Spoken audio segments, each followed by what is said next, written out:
ఇవాళ ఇక్కడ ఖమ్మంలో ప్రత్యేకంగా ప్రెస్ మీట్ ఏర్పాటు చేయడానికి కారణం ఒకటే. రాష్ట్రంలోని యువతకి నా విజ్ఞప్తి, మత్తు పదార్థాలకి, డ్రగ్స్కి దూరంగా ఉండండి. పొరపాటున కూడా అలవాటు చేసుకోవద్దు. పొరపాటున కూడా అవి అలవాటు చేసుకుంటే జీవితాలు నాశనం అవుతాయి. నేను జీవితంలో ఎన్నడూ సిగరెట్ కూడా తాగని వ్యక్తిని. అట్లాగే మరి మీరందరూ కూడా తప్పకుండా డ్రగ్స్కి, మత్తు పదార్థాలకి దూరంగా ఉండాలని కోరుతా. రాష్ట్ర ప్రజలకు కూడా ఒక విజ్ఞప్తి, రేవంత్ రెడ్డి గారి స్పీచ్లకి, వార్తలకి, చిట్చాట్లకు కూడా దూరంగా ఉండండి నా విజ్ఞప్తి. ఎట్లాగైతే మరి డ్రగ్స్ మనుషుల ప్రాణాలు హరిస్తాయో అట్లాగే కొన్ని నికృష్టపు మాటలు, నికృష్టపు డైలాగులు మరి మీ ప్రశాంతతకు, మీ ఆరోగ్యానికి కూడా, రాష్ట్ర ఆరోగ్యానికి కూడా హానికరం. పెద్దలు చెప్తారు, నక్క పీనుగునే పిక్కు తింటుంది, పంది బురదలోనే పొరలాడుతుంది, పెండ పురుగు గుడ్ల చావిట్లోనే తిరుగుతుంది. అట్లాగే గుంపు మేస్త్రి నోట్లోంచి కంపు తప్ప ఏమీ రాదు, నికృష్టపు మాటలు తప్ప ఏది రాదని మళ్ళొక్కసారి తేలిపోయింది. ఒకరోజు ఫోన్ ట్యాపింగ్ అంటాడు, మరొక రోజు ఫార్ములా ఈ అంటాడు, ఇంకో రోజు డ్రగ్స్ అంటాడు, కాదంటే కాళేశ్వరం, లేదంటే కేసీఆర్. 20 నెలల్లో ఈ నికృష్టుడి బతుకు, ఈ రాష్ట్ర ముఖ్యమంత్రిగా ఉన్న నికృష్టుడి బతుకు కేసీఆర్ జపం చేయడం, డైవర్షన్ టాక్టిక్స్ తప్ప, హెడ్లైన్ మేనేజ్మెంటు, డెడ్లైన్ మేనేజ్మెంట్ తప్ప చేసింది ఏంది? ఇప్పటి వరకు ఈ రాష్ట్రంలో ఏ వర్గానికి నువ్వు చేసింది ఏంది నేను అడుగుతా ఉన్నా. అందుకే పెద్దలు చెప్తారు, పంది ఎంత బలిసినా నంది కాదు.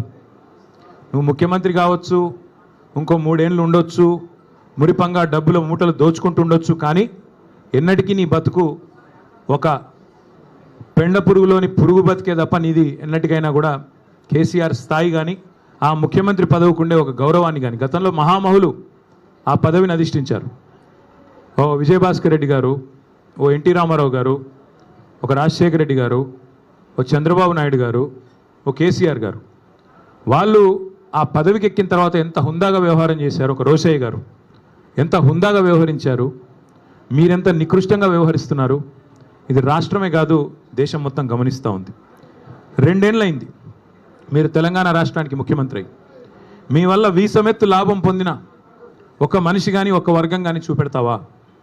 ఒకటి మాత్రం ఒప్పుకోవాలి, రేవంత్ రెడ్డి గారి వల్ల బాగా లాభపడింది ఎవరయ్యా అంటే చిల్లర గాసిప్ వెబ్సైట్లు, యూట్యూబ్ ఛానళ్ళు, వాటికి పెట్టే దిక్కుమాలిన తంబునేళ్ళు నడుపుకునే కొంతమందికి మాత్రం రేవంత్ రెడ్డి వల్ల కడుపు నిండా మరి బ్రహ్మాండంగా ఆదాయం వస్తున్నమాట మాత్రం వాస్తవం. 3rd రేట్ యూట్యూబ్ ఛానళ్ళకి, మీడియా ముసుగులో దరిద్రాన్ని వండే దగుల్బాజీలకు ఆదాయం పెరగొచ్చు, కానీ రాష్ట్ర ప్రజలకు మాత్రం దమ్మిడి ఆదాయం కూడా, దమ్మిడి లాభం కూడా నీ వల్ల లేదు అనేది వాస్తవం. రోత వార్తలు, రోత డైలాగులతో ఇవాళ ఇష్టం వచ్చినట్టు మాట్లాడి చిట్చాట్ల పేరిట నువ్వు చీటింగ్ ఏదైతే చేస్తున్నావో ఈ రాష్ట్ర ప్రజల్ని జనం చీకొట్టే పరిస్థితి తెచ్చుకుంటా ఉన్నావు. టన్నుల కొద్ది కేసులు పెట్టాడు 20 నెలల్లో, టన్నుల కొద్ది కేసులు. గుండు పిన్నంత ఆధారం అన్న దొరికిందా? ఉంటే కదా దొరికేదానికి, తప్పు చేస్తే కదా భయపడేదానికి. అందుకే నేను అనేది, చేతిలో పవర్ ఉంది నీకు, నువ్వే హోంమంత్రి, నువ్వే ముఖ్యమంత్రి, నీ కిందే మొత్తం 1000 మంది పోలీసులు ఉన్నారు, మంది మార్బలం వ్యవస్థ అంతా నీకే ఉంది. ఏం తప్పు చూపెట్టినావు? 20 నెలల్లో ఏం పీకినావు? ఎంతసేపు లీకులు. అప్పట్లో ఏదో సినిమాలో ఆయన గ్రీకు వీరుడు అనేవాళ్ళు, ఈయన లీకు వీరుడు.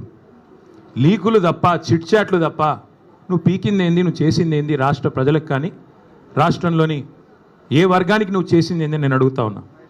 మేమేమి తప్పు చేయలేదు కాబట్టే ఇవాళ ఇంత ధైర్యంగా, మొహమాటం లేకుండా, దమ్ముంటే లై డిటెక్టర్ పరీక్ష పెట్టు, దమ్ముంటే లై డిటెక్టర్ పరీక్ష పెట్టు అని చెప్పిన మొట్టమొదటి రాజకీయ నాయకుని నేను.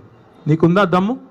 ఓటుకు నోటు కేసులో నేను డబ్బులు తీసుకోలేదు లేదా ఇవ్వలేదు అని చెప్పే దమ్ము నీకుందా? లై డిటెక్టర్ పరీక్షలో మగాడివైతే, పిరికి సన్నాసివి కాకపోతే వస్తావా?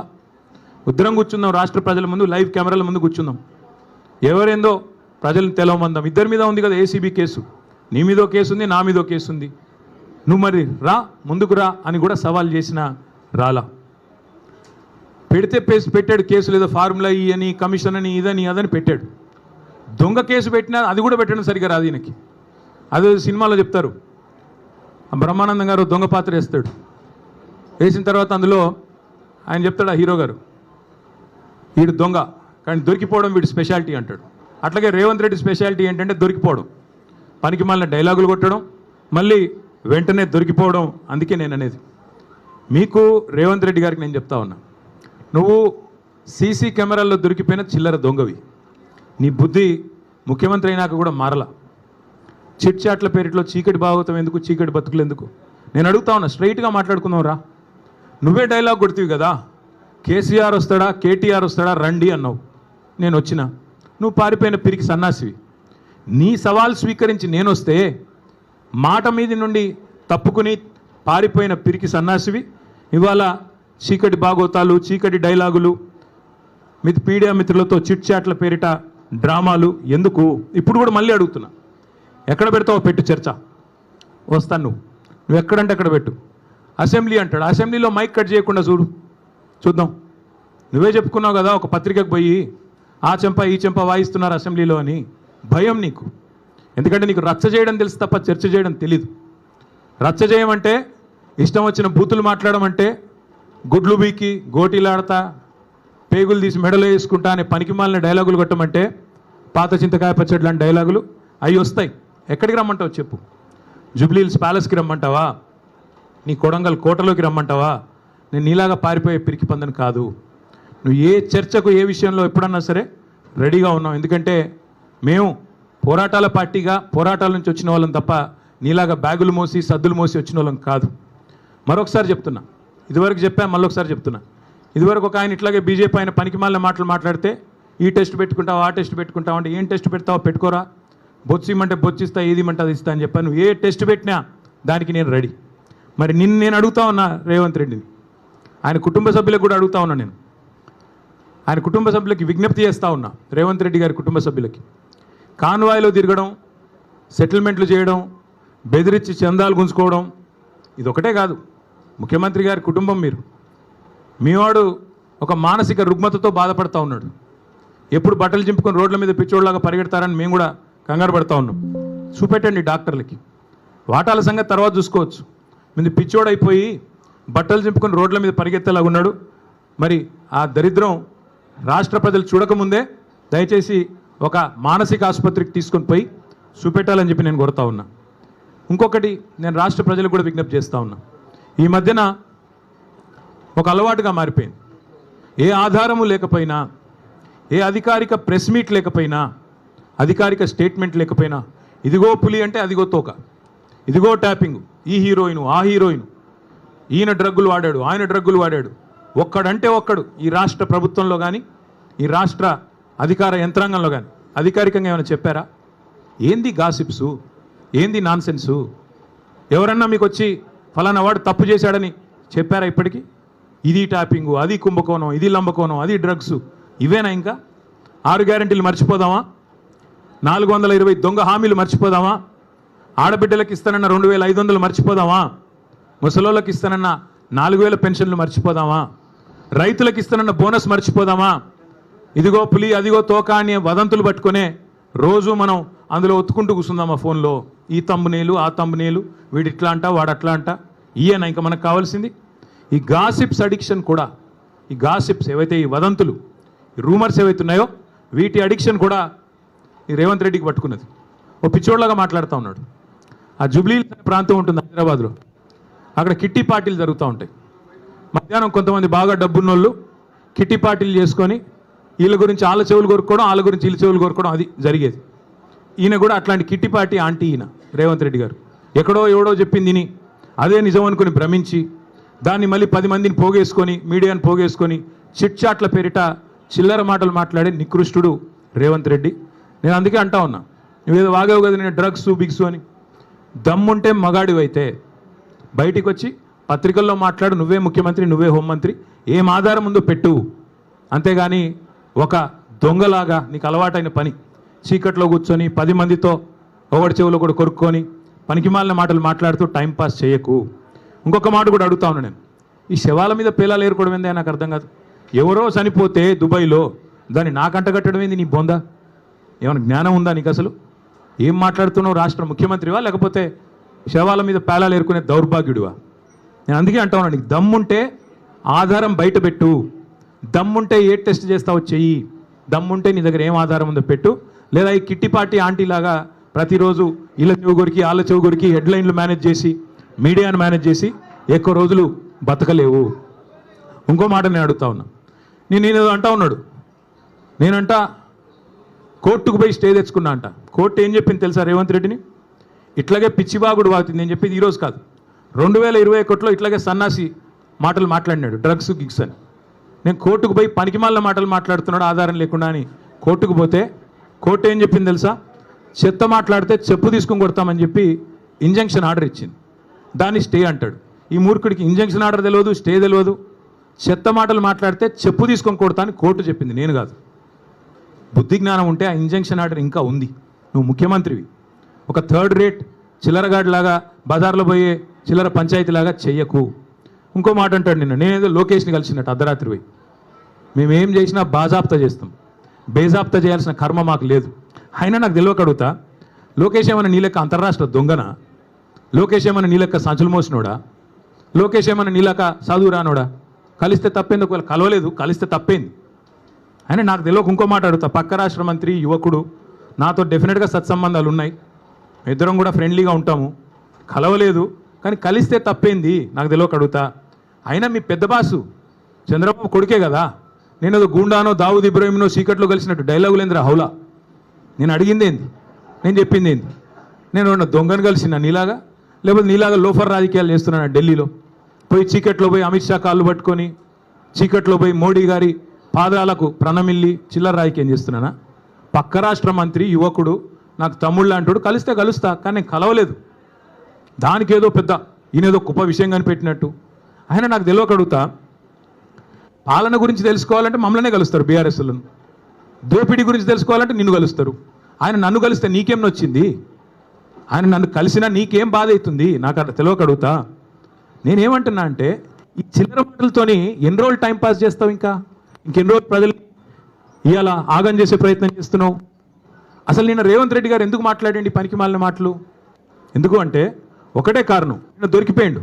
ఇందాక నేను చెప్పిన కదా, దొంగతనం చేయడం మళ్ళీ దొరికిపోవడం ఈయన స్పెషాలిటీ. 48 గంటల ముందు డైలాగులు కొట్టిండు, నేను రానే రాను.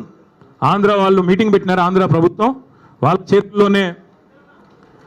చేతుల్లోనే కేంద్ర ప్రభుత్వం కూడా ఉంది, మరి నేను రాను. చంద్రబాబు పిలిచిన బనకచెర్ల గురించి అయితే నేను రాను అని డైలాగులు కొట్టినాడు, లీకులు ఇచ్చినాడు, లీకు వీరుడు. ఇచ్చిన తర్వాత 24 గంటల్లో ఏం మారిందో తెలియదు, 24 గంటల్లో ఏం జరిగిందో తెలియదు. ఠకామని ఢిల్లీలో తేలిండు. ఢిల్లీలో తేలిన తర్వాత స్పష్టంగా దొరికిపోయినాడు. ఈయనేమో బనకచెర్ల ప్రస్తావనే రాలేదంటాడు. ఆంధ్ర మంత్రి గారు రామానాయుడు గారు బయటకు వచ్చి మొట్టమొదటి ఎజెండా అంశమే బనకచెర్ల, దాని మీద మాట్లాడినాం, 30 రోజుల్లో కమిటీ వేస్తున్నాం, అయిపోయింది, చంద్రబాబు డైరెక్షన్ ఇచ్చిండు, రేవంత్ ఓకే అన్నాడు అన్న లెవెల్లో ఆయన మాట్లాడుతున్నాడు. దొరికిపోయిండు దొంగ. తెలంగాణ ప్రయోజనాలను, గోదావరి జలాలను పూర్తి స్థాయిలో చంద్రబాబు గారికి తాకట్టు పెట్టినాడు అని దొరికిపోగానే మళ్ళీ డైవర్షన్ స్టార్ట్.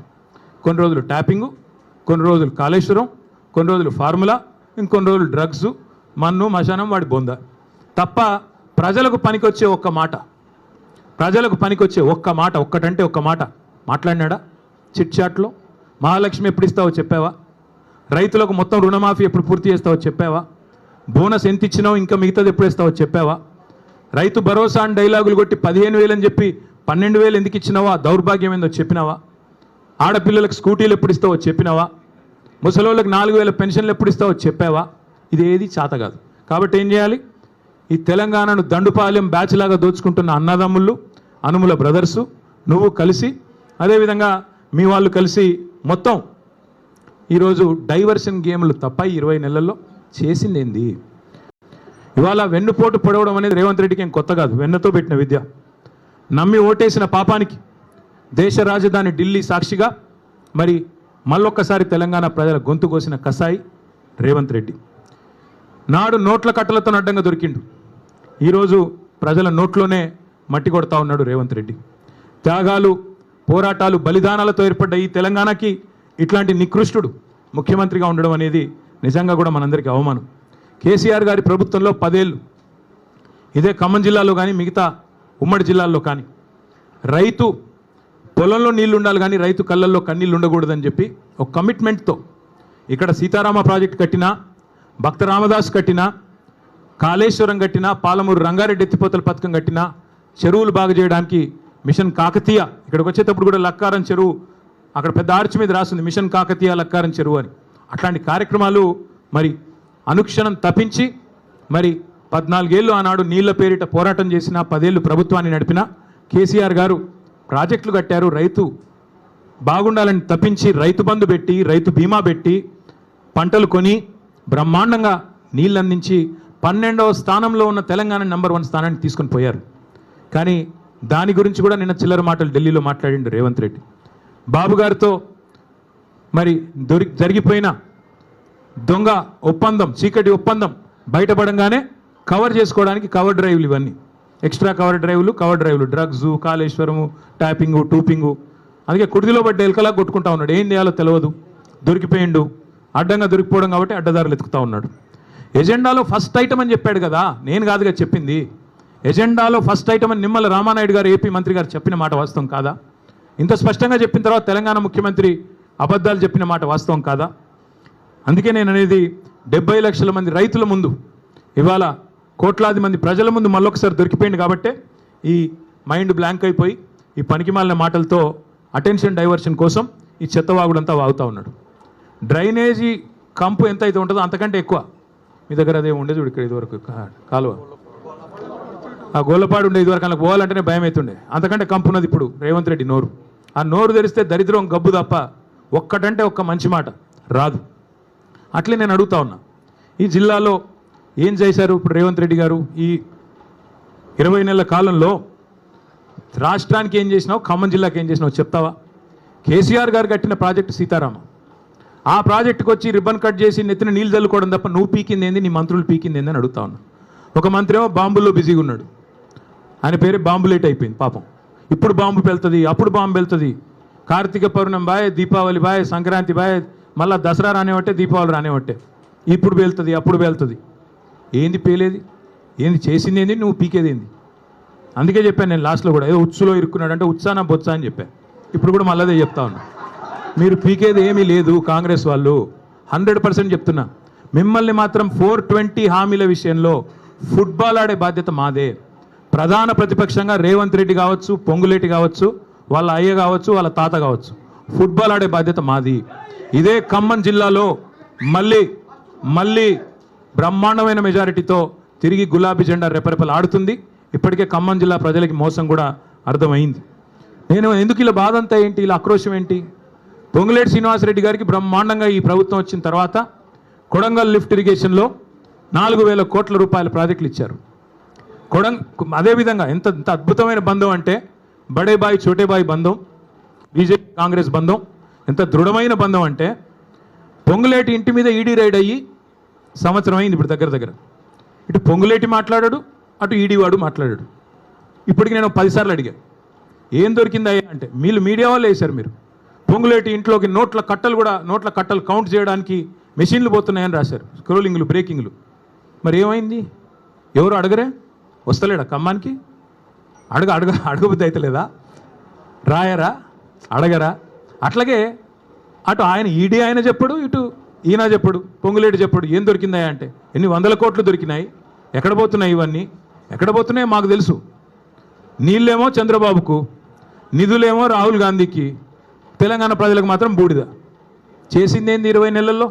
ఇవాళ ఈ సివిల్ సప్లైస్ కుంభకోణం కానీ, అట్లాగే కొడంగల్ లిఫ్ట్ ఇరిగేషన్లో మీరు కేకును కోసినట్టు ఎంత బ్రహ్మాండంగా ఒక కంపెనీని ఈస్ట్ ఇండియా కంపెనీ అన్నాడు రేవంత్ రెడ్డి ఇదివరకు. ఆ కంపెనీకే ఇవాళ కొడంగల్ లిఫ్ట్ ఇరిగేషన్ ఆయన సొంత కాన్స్టిట్యున్సీలో సగం, ఇంకో సగం పొంగులేటి శ్రీనివాసరెడ్డి గారికి. అట్లాగే మిస్ వరల్డ్ అని ఒక కాంటెస్ట్ పెట్టాడు ఈ అందగాడు. ఇంకా మా జగదీష్ రెడ్డి గారిని పట్టుకొని నిన్నగాక మొన్న 3 ఫీట్లు ఉన్నాడు అంటున్నాడు. ఈయన ఏదో పెద్ద అమితాబ్ బచ్చన్ అన్నట్టు. తిప్పి కొడితే నువ్వు 3 ఫీట్లు లేవు, నువ్వే పెద్ద పోటుగాడు లాగా ఆయన 3 ఫీట్లు, ఈయన డైలాగులు. అరే మనది మనం మర్చిపోతే ఎట్లా? కొద్దిగా ఎత్తు కుర్చీలో కూర్చోగానే అంత టెంపర్ వస్తుందా? కొద్దిగా టెక్నికల్ ప్రాబ్లమ్స్ ఉన్నాయి నీకు కూడా. ఎత్తు షూస్ వేసుకొని ఎత్తెత్తు కుర్చీలో కూర్చోగానే పెద్దోడు అయిపోతావా, అమితాబ్ బచ్చన్ అయిపోతావా? నేను అదే అడుగుతాను. ఈరోజు మిస్ వరల్డ్ అని పెట్టాడు ఈయన. మిస్ వరల్డ్ అని పెడితే ఏమైంది? అందులో ఒక అమ్మాయి మిస్ ఇంగ్లాండ్. కాంగ్రెస్ వాళ్ళ దౌర్భాగ్యం వల్ల ఇద్దరు కాంగ్రెస్ నాయకులు నన్ను వేధించారు, ఒక వేశ్యలాగా చూశారు. ఇంత నికృష్టమైన ప్రభుత్వం ఎక్కడా లేదని ఒక ఆడపిల్ల, వేరే దేశపు అమ్మాయి ఆడకూతురు దరిద్రం అని చెప్పి మధ్యలో వెళ్ళిపోయింది. కనీసం యాక్షన్ తీసుకున్నావా? కనీసం రాష్ట్ర పరువు అంతర్జాతీయంగా మంటగలిపినందుకు ఆడకూతులకు క్షమాపణ చెప్పావా? నీదో ప్రభుత్వం, నువ్వో ముఖ్యమంత్రి. రోత మాటలు, నికృష్టపు డైలాగులు తప్ప, వైఫల్యాలు దాచుకోవడానికి ఈ నికృష్టం తప్ప ఇంకోటి ఏంది? నేను ఇంకొకటి అడుగుతా ఉన్నా. కొన్ని బాకా పత్రికలు, ఆయన ఊ అన్నా తుమ్మినా దగ్గినా ఓహో ఆహా అని రాసే బాకా పత్రికలు, ఎందుకంటే వాళ్ళు ఆడిచ్చినట్టు ఆడుతున్నాడు ఈయన. జుట్టు మొత్తం వాళ్ళ చేతుల్లో పెట్టుకొని వాళ్ళు ఎట్టు తిరగమంటే అటు తిరుగుతున్నాడు, వాళ్ళకేం రాసి ఇవ్వమంటే ఇస్తున్నాడు. కాబట్టి వాళ్ళని అడ్డం పెట్టుకుని ఈయన నా మీద పెద్ద పెద్ద రాతలు రాసుకో. పక్కాగా చెప్తున్నా, శిశుపాలుడు కూడా 100 తప్పుల దాకా బతికాడు. నీకు కూడా టైం వచ్చింది. తప్పకుండా నీ నికృష్ట మాటలు, నీ దిక్కుమాలిన ఐడియాలజీతో మరి నువ్వు ఎన్ని డైలాగులు కొట్టినా కొంతమందిని కొంతకాలం మోసగించవచ్చు, కానీ అందరినీ ఎల్లకాలం మోసగిస్తాననుకుంటే కుదరదు. 10 ఏళ్లలో కేసీఆర్ గారు ఖమ్మానికి ఏం చేశారు అని ఒక సన్నాసి అంటాడు. ఏం చేశారా? 10 ఏళ్లలో కేసీఆర్ గారు చేసింది ఏమంటే, ఒకసారి గుర్తు తెచ్చుకోండి. 2014లో ఖమ్మం పట్టణం ఎట్లా ఉండే, 23లో ఎట్లా అయింది? ఖమ్మంలో ఎన్ని మెడికల్ కాలేజీలు ఉండే ప్రభుత్వ ఆధ్వర్యంలో 2014కు పూర్వం కాంగ్రెస్ పరిపాలన ఉన్నప్పుడు? తర్వాత ఎన్ని వచ్చినాయి? ఖమ్మంలో ఐటీ హబ్ ఉండేదా? ఖమ్మంలో రోడ్లు ఎట్లా ఉండేది? ఖమ్మంలో ఇక్కడుండే మీ చెరువులు ఎట్లా ఉండేది? మీ గోళ్ళపాడు కాలు ఎట్లా ఉండేది? ఒక్కసారి గుర్తు తెచ్చుకోండి. కొత్తగూడెం జిల్లా చేయడమే కాదు, 2 మెడికల్ కాలేజీలు ఇవ్వడమే కాదు, సీతారామ ప్రాజెక్ట్ లాంటి అద్భుతమైన ప్రాజెక్టు, జిల్లాలోని ప్రతి ఇంచుని ప్రతి అంగుళాన్ని తడిపే ప్రాజెక్టే కాదు. ఇవాళ ఖమ్మానికి కేసీఆర్ గారు చేసినంతగా ఎవరైనా చేశారా? ఒక్కసారి గుండె మీద చేసుకొని చెప్పమని నేను కోరుతా ఉన్నా. అట్లాగే నేను రేవంత్ రెడ్డిని అడుగుతా ఉన్నా, సూటిగా అడుగుతా ఉన్నా. దమ్ముంటే మగాడు అయితే చెప్పు, నీ సీటుకు ఎవడెసరు పెడతాడో అని చెప్పి ఇవాళ డిప్యూటీ సీఎం బట్టి విక్రమార్క, అదేవిధంగా రెవెన్యూ మంత్రి పొంగులేటి, అట్లాగే ఉత్తమ్ కుమార్ రెడ్డి ఇరిగేషన్ మంత్రి, వీళ్ళ ఫోన్లు నువ్వు ట్యాప్ చేయట్లేదా? ఈరోజు చెప్తావా? నీ మనవాడి మీద ఒట్టేసి చెప్తావా బయటకు వచ్చి, నేను వీళ్ళ ఫోన్లు ట్యాప్ చేయట్లేదని? రాష్ట్రంలో వేలాది ఫోన్లు ట్యాప్ చేస్తున్నమాట వాస్తవం కాదా? చెప్తావా? లై డిటెక్టర్ ముందు కూర్చొని చెప్తావా? మగాడు అయితే రా, బయటకు వచ్చి ఒట్టేసి చెప్పు దమ్ముంటే. చేసేది దౌర్భాగ్య పనులు, గలీజ్ పనులు, మీదికెళ్ళి పెద్ద పెద్ద మాటలు. ఒక గల్లీ రౌడీలాగా ఢిల్లీకి పోయి సిల్లీ మాటలు మాట్లాడిన ముఖ్యమంత్రికి నేను ఒకటే చెప్తా ఉన్నా. 50 సార్లు పోయావు ఢిల్లీకి దాదాపుగా, ఇంకోసారి అయిపోతే 50, హాఫ్ సెంచరీ. 50 పైసలు వచ్చినాయి నువ్వు 50 సార్లు పోతే. పోవడం, చీకట్లో మోడీ కాళ్ళు పట్టుకోవడం, చీకట్లో అమిత్ షా కాళ్ళు పట్టుకోవడం, రాహుల్ గాంధీ ఏమో దేక్తలేడు, నిన్ను అపాయింట్మెంట్ ఇస్తలేడు. ఇక ఈయన నా గురించి మాట్లాడతాడు. నేను చర్చకు రారా అయ్యా, నీ సవాలు నేను స్వీకరిస్తున్నా అంటే పారిపోయాను. మళ్ళీ నన్ను అంటాడు నేను పారిపోయిన పిరికి పందని అంటాడు. పారిపోయి ఢిల్లీలో దాక్కున్నది నువ్వు, నేను కాదు. సొంత ఛాలెంజ్ని కూడా స్వీకరించలేవు నువ్వు. నేను ఇంకొక మాట కూడా అంటా ఉన్నా, నీకు ఎప్పుడు నువ్వు ఎప్పుడు కావాలంటే అక్కడ చర్చకు మేము రెడీ. నీ బాధల్లో ఏంటంటే హామీలు అమలు చేయలేవు, నీ వల్ల కాదు, చర్చించే దమ్ము లేదు. ఒక్కరు ఎక్కడన్నా ఒక ఆడబిడ్డతో మాట్లాడు, నాతో కాదు పర్లేదు. 2500 రూపాయలు వస్తుందా? 4000 పెన్షన్ వస్తుందా? తులం బంగారం వస్తుందా? నువ్వే కదా డైలాగ్ కొడుతీవి. కేసీఆర్ ఉన్నప్పుడు కళ్యాణ లక్ష్మి పెళ్ళైన 2 నెలలకు వస్తుంది, నేను లగ్న పత్రిక పెట్టుకోగానే ఇస్తా అని చెప్తీవి కదా, ఎక్కడన్నా ఒక్కరికి వచ్చిందా? అందుకే ప్రజలకు కూడా నేను విజ్ఞప్తి చేస్తా ఉన్నా, ఈ పనికిమాలిన వితండవాదాలు పట్టించుకోబాకండి. అట్లాగే ఇంకొక మాట కూడా నేను చెప్తా ఉన్నా, ఈ దగుల్బాజీలు చేసే లుచ్చా రాజకీయాన్ని కూడా తప్పకుండా తిప్పికొట్టాలి. గాసిప్స్ ద్వారా, చిట్చాట్ల ద్వారా, తంబునేల్స్ ద్వారా చేసే వికృత రాజకీయం, నికృష్ట రాజకీయాన్ని తప్పకుండా నిలదీయాలి, నిగ్గదీయాలి. 420 హామీలు ఏమైనాయని చెప్పి తప్పకుండా అవసరమైతే రానున్న రోజుల్లో గల్లాబట్టి అడిగే రోజులు కూడా వస్తాయి. 6 గ్యారంటీలు అమలు అవుతున్నాయి, పక్కా అవుతున్నాయి, 100% అవుతున్నాయి. ఏంటి 6 గ్యారంటీలు? 1, ఫస్ట్ గ్యారంటీ అనుముల సోదరుల కోసం భూదందాలు గ్యారంటీ బ్రహ్మాండంగా చేస్తున్నారు. 4th city AI city Hyderabad చుట్టూ 1000 ఎకరాల్లో RRR పేరిట తొందరలో బయట పెడతాం, సర్వే నెంబర్లతో సహా బయట పెడతాం, మీరు చూడండి. రెండో గ్యారంటీ బాబు గారి కోసం బనకచెర్ల ప్రాజెక్టు గ్యారంటీ. 3వది రాహుల్ గాంధీ కోసం నెల బస్తాలు మూటలు నోట్ల కట్టలు గ్యారంటీ. 4వది బావమరిది గారి కోసం అమృత్ కాంట్రాక్ట్ 1137 కోట్లు ఇప్పుడు మళ్ళీ సింగరేణిలో కొత్తది ఇచ్చాడంట, ఇంకోటి ఇచ్చాడంట, అది కూడా రేపు ఎల్లుండి బయట పెడతాం. 5వది గ్యారంటీ, ప్రశ్నిస్తే అక్రమ కేసులు, అరెస్టులు, ప్రతిపక్షాల గొంతు నొక్కడాలు, నిర్బంధాలు, అణచివేతలు. 6వ గ్యారంటీ, నెలకొకసారి ఢిల్లీ గ్యారంటీ, నెలకు ఒక్కసారి కాకపోతే 4 సార్లు ఢిల్లీ గ్యారంటీ, అక్కడ పోయి చీకట్లో మోడీ కాళ్ళు పట్టుకోవడం గ్యారంటీ. ఇది తప్ప నువ్వు ఈ 6 గ్యారంటీలు తప్ప నువ్వు అసలు చెప్పిన 6 గ్యారంటీలు ఎక్కడ పోయినాయని నేను అడుగుతా ఉన్నా. ఇంకొక మాట కూడా నేను అడుగుతా ఉన్నా.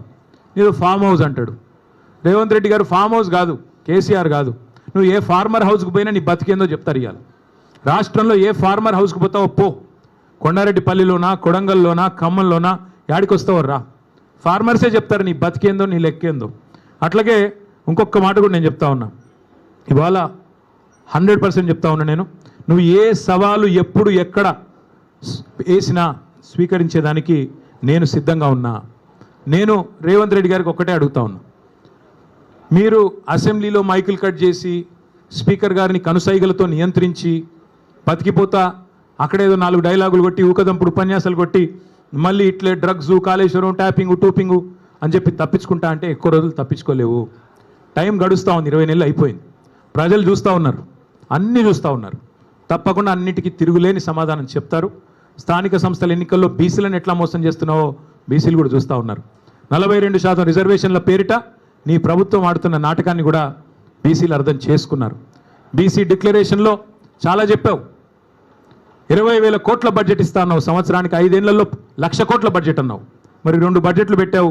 2 బడ్జెట్లు కలిపి కూడా ఇప్పటివరకు పెట్టింది 20,000 కాదు, ఖర్చు పెట్టింది 10,000 కూడా కాదు. ఎక్కడ పోయింది 1,00,000 కోట్ల బడ్జెట్?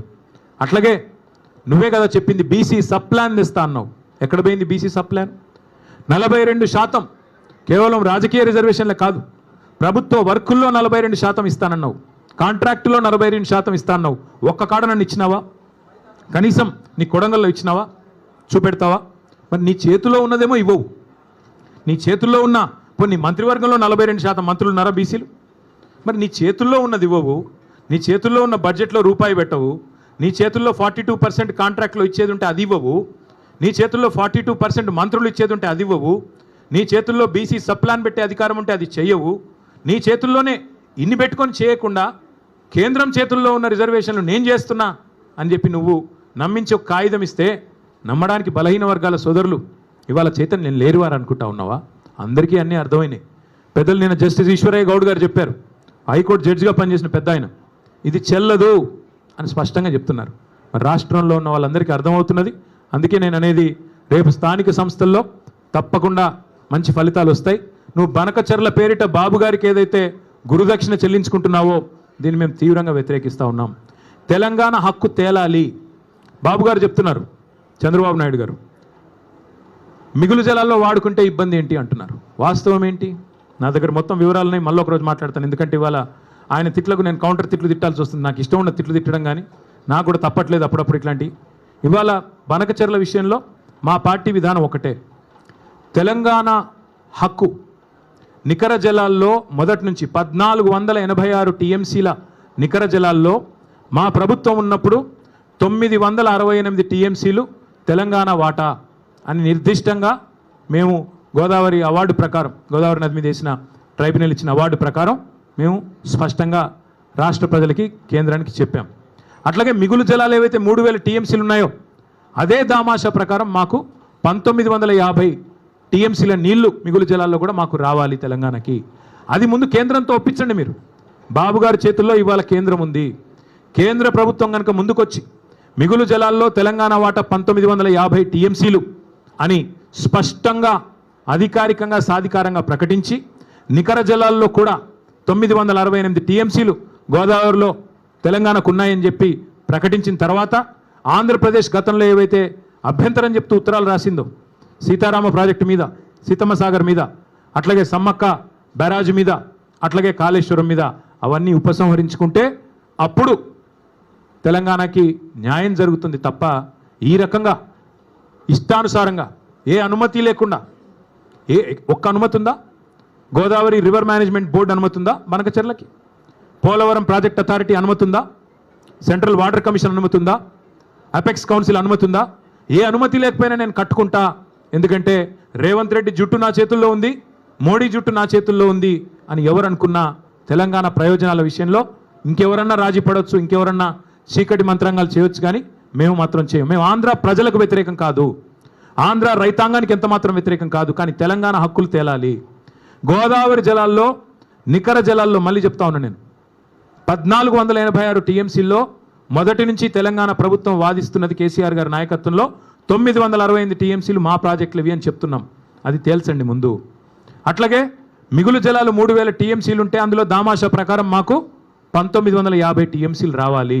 అవి తేల్చి సాధికారంగా కేంద్ర జల సంఘం డిక్లేర్ చేస్తే తప్పకుండా అప్పుడు మాట్లాడొచ్చు. గతంలో మీరు పెట్టిన అభ్యంతరాలు ఉపసంహరించుకుంటే మాట్లాడొచ్చు. అంతేగాని ఈ సానుభూతి డైలాగులు కుదరవు. మిగులు జలాలు వాడుకుంటే ఇబ్బంది ఏంటి, మిగులు జలాలు వాడుకుంటే ఇబ్బంది ఏంటి అంటే మీరు అన్ని ఉల్లంఘనలకు పాల్పడి ఏ అనుమతి లేకపోయినా ప్రాజెక్టులు కడతాం, బడితున్నోడిదే బర్రె అంటే అది కుదరదు. మీరే కదా ఉత్తరాలు రాసింది కాళేశ్వరానికి వ్యతిరేకంగా, మీరే కదా ఉత్తరాలు రాసింది సమ్మక్క సాగర్కి వ్యతిరేకంగా, మా సీతారామ ప్రాజెక్టు ఖమ్మం జిల్లాకు వ్యతిరేకంగా. ఇలా మళ్ళీ మీరు సానుభూతి కోసం మాట్లాడతారంటే కుదరదు. మీ శిష్యుడు తాకట్టు పెడతాడేమో తెలంగాణ ప్రయోజనాలు, కానీ కేసీఆర్ నాయకత్వంలోని మేమెవరం కూడా తెలంగాణ ప్రయోజనాల విషయంలో, రైతాంగ ప్రయోజనాల విషయంలో రాజీ పడం. తప్పకుండా ఈ విషయంలో కేంద్ర ప్రభుత్వాన్ని కూడా నిలదీస్తాం. రేవంత్ రెడ్డి తప్పు చేస్తే మరొక ఉద్యమాన్ని కూడా అవసరమైతే తీసుకుంటామని చెబుతూ మీ అందరికీ మళ్ళొకసారి ధన్యవాదాలు, నమస్కారాలు. Thank you. జై తెలంగాణ.